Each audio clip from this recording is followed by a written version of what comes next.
Hello everyone, मैं हूं सुमित कुमार नागर।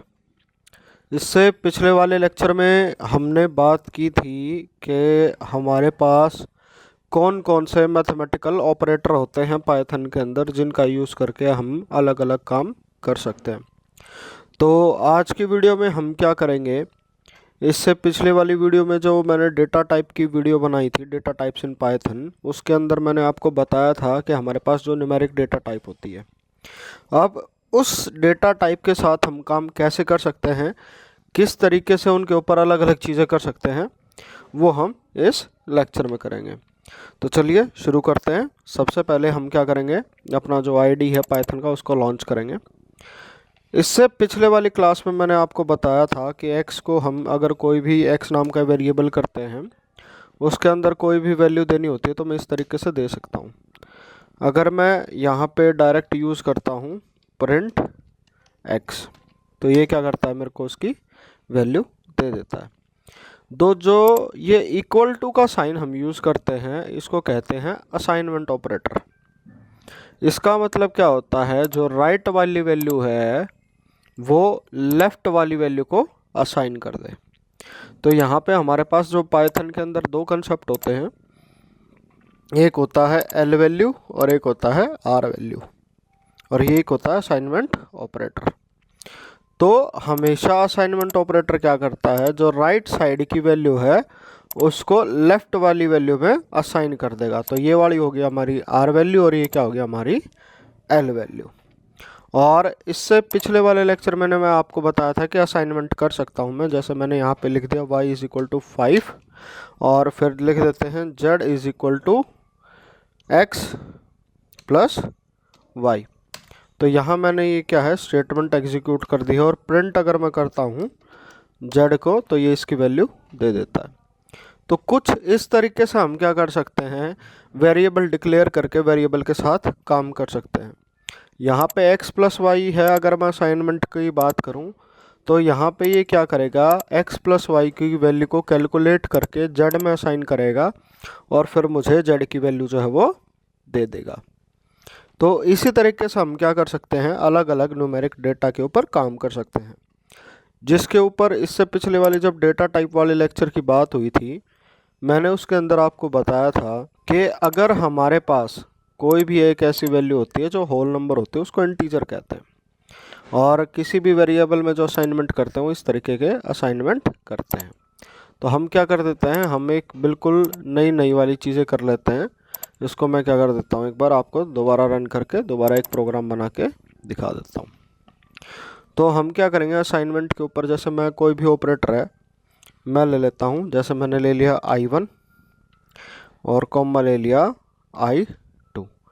यहाँ पे मैं क्या कर देता हूँ, इसको लिख दिया मैंने 10 और इसको लिख दिया 5।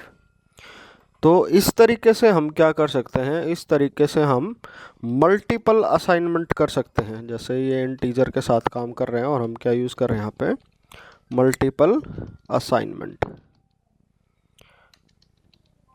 तो मल्टीपल असाइनमेंट किस तरीके से काम करेगा, मल्टीपल असाइनमेंट में क्या हो गया, जैसे आपका ये वेरिएबल 1 हो गया, ये वेरिएबल 2 हो गया, तो इसके साथ अगर मैं कोई काम करता हूँ तो इस तरीके से हम क्या कर सकते हैं, उनकी वैल्यू जो है वो असाइन कर सकते हैं। स्टेटमेंट को एग्जीक्यूट करूँगा, अगर मैं यहाँ पे चेक करूँ कि प्रिंट, यहाँ पे ले लेता हूँ मैं I1 तो इसकी वैल्यू 10 है, और यही चीज़ें चेक करता हूँ मैं प्रिंट I2 तो इसकी वैल्यू क्या है, ये 5 है। इस तरीके से हम चाहें तो मल्टीपल जो है स्टेटमेंट जो है वो असाइनमेंट यूज़ कर सकते हैं। जैसे मैं यहाँ पे 3 नंबर यूज़ कर देता हूँ, F1, F2, F3, ये यूज़ कर लेता हूँ फ्लोट के लिए। इसको यूज़ कर देता हूँ जैसे मैं 1.0, अगले को दे देता हूँ 2.2 और अगले को वैल्यू देते हैं 3.6।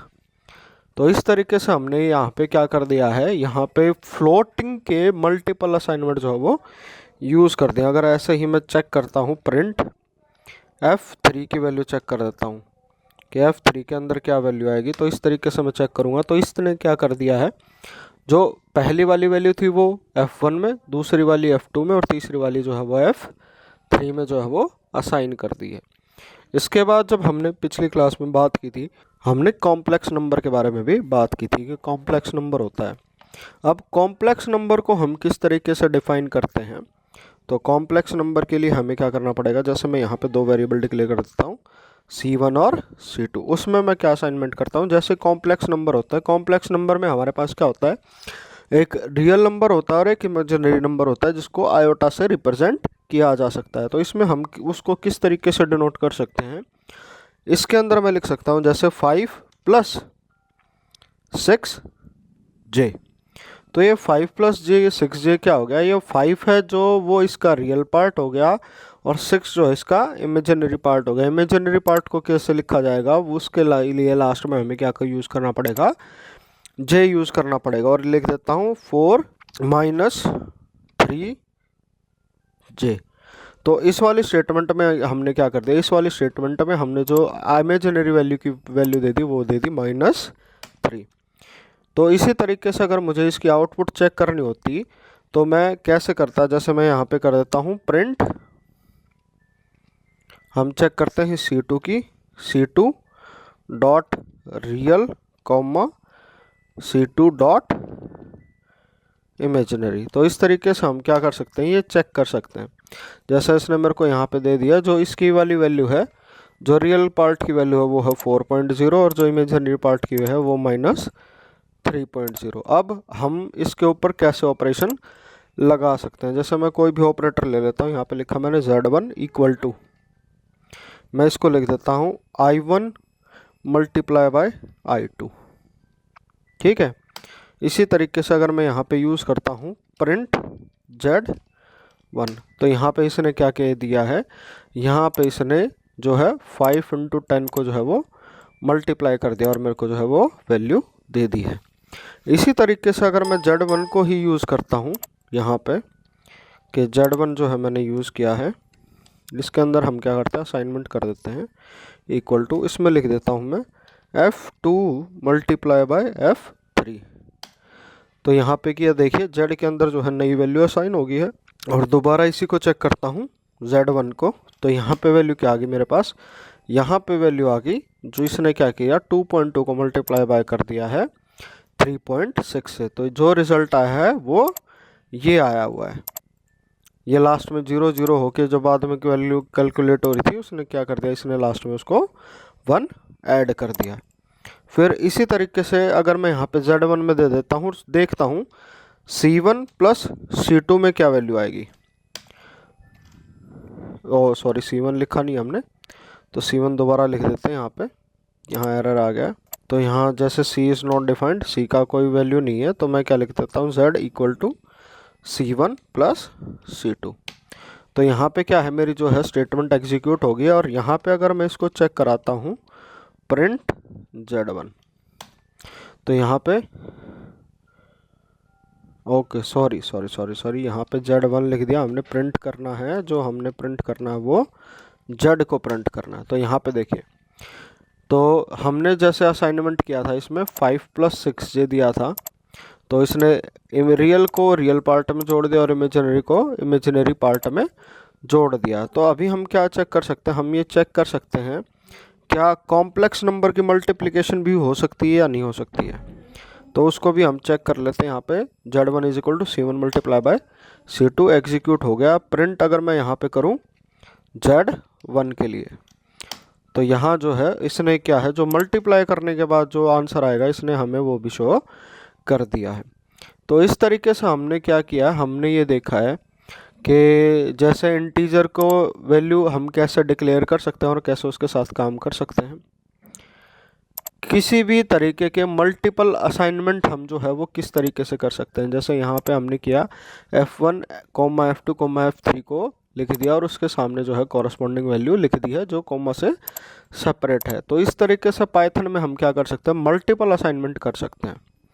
फिर उसके बाद जब हमने जो दूसरी चीज़ की वो ये चीज़ की कि कॉम्प्लेक्स नंबर को भी हम कैसे डिफ़ाइन कर सकते हैं, कैसे उसको असाइन कर सकते हैं और कैसे उसके साथ काम कर सकते हैं।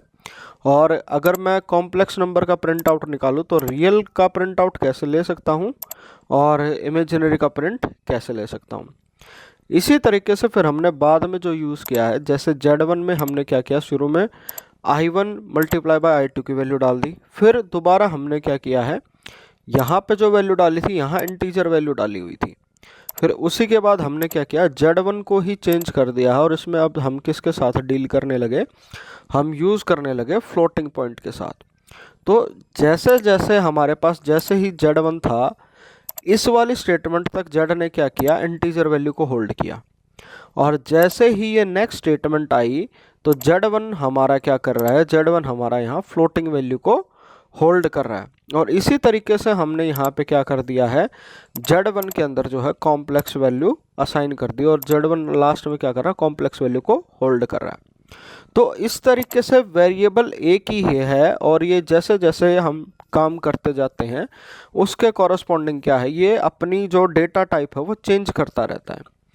अगर किसी भी प्रोग्रामिंग में ऐसी चीज़ें अगर हो रही हैं जहाँ पे ये चेंज आता है, इसको कहते हैं डायनामिक टाइपिंग। तो आज के लेक्चर में हमने देखा कि कैसे कैसे हम जो है मल्टीपल असाइनमेंट कर सकते हैं, डायनामिक टाइपिंग क्या होती है। इसके अलावा जैसे हम मल्टीपल असाइनमेंट जो है वो किस तरीके से यूज़ किया हमने, और हमारे पास ये जो है इसको कहते हैं असाइनमेंट ऑपरेटर। इसके जो लेफ़्ट साइड में रहा उनको कहते हैं एल वैल्यू, जो राइट साइड में रही उसको कहते हैं आर वैल्यू। एल वैल्यू का मतलब है लेफ़्ट साइड वाली वैल्यू और आर वैल्यू का मतलब है राइट साइड वाली वैल्यू। इसका असाइनमेंट ऑपरेटर का काम क्या होगा, असाइनमेंट ऑपरेटर का काम ये होगा, हमेशा पहले ये क्या करेगा, जो राइट साइड की वैल्यू है उसके ऊपर कोई भी ऑपरेशन लगा के पहले उसका रिजल्ट निकालेगा और उसके बाद इसको क्या करेगा, जो लेफ़्ट में वेरिएबल होगा उसको असाइन कर देगा। इसी तरीके से अगर मान लो जैसे मैं उल्टी तरफ कैलकुलेशन करके रखता, मैं लिख लेता F1 multiply by F2 equal to Z1। तो इस तरह की अगर मैं कोई चीज़ करने की कोशिश करूँगा तो ये क्या दे देगा, हमें हमेशा जो है वो एरर दे देगा, क्योंकि ये सिंटैक्स जो है इस चीज़ का वो गलत है। हमेशा सिंटैक्स क्या रहेगा, जो लास्ट वाली वैल्यू है, यानी कि जो पहले राइट साइड वैल्यू है, राइट साइड वैल्यू जो है वो पहले इवेलुएट होगी और उसके बाद उसको जो है वो असाइन किया जाएगा, वो राइट साइड वाली वैल्यू में असाइन किया जाएगा। तो इस तरीके से हमने क्या देखा, हमने ये देखा है कि कोई भी दो नंबर हो गए उसके साथ मैं कैसे काम कर सकता हूँ, कैसे मल्टीपल असाइनमेंट कर सकते हैं हम, एल वैल्यू आर वैल्यू क्या होती है, असाइनमेंट ऑपरेटर क्या हो सकता है, और कॉम्प्लेक्स नंबर को किस तरीके से हम डिक्लेयर कर सकते हैं, किस तरीके से उनका प्रिंट ले सकते हैं। तो आई होप आपको चीज़ें हैं वो जो समझ में आई होंगी। अगर आपका कोई डाउट रह जाता है तो उसको आप कमेंट कर सकते हैं। श्योरली जहाँ तक टाइम रहेगा मैं उसको आपके एरर को जो है रिजॉल्व कराने की पूरी कोशिश करूँगा। और आपको वीडियो अच्छी लगी है तो शेयर एंड सब्सक्राइब ज़रूर कीजिएगा, एंड ऑल्सो बेल आइकन ज़रूर दबा दीजिएगा, ताकि जब भी नेक्स्ट टाइम मैं वीडियो अपलोड करूँ, नेक्स्ट टाइम पे आपका लेक्चर अपलोड करूँ, तो आपके पास सबसे पहले जो है वो नोटिफिकेशन चली जाए। तो आज के लेक्चर में इतना ही। Thank you all, thank you for watching.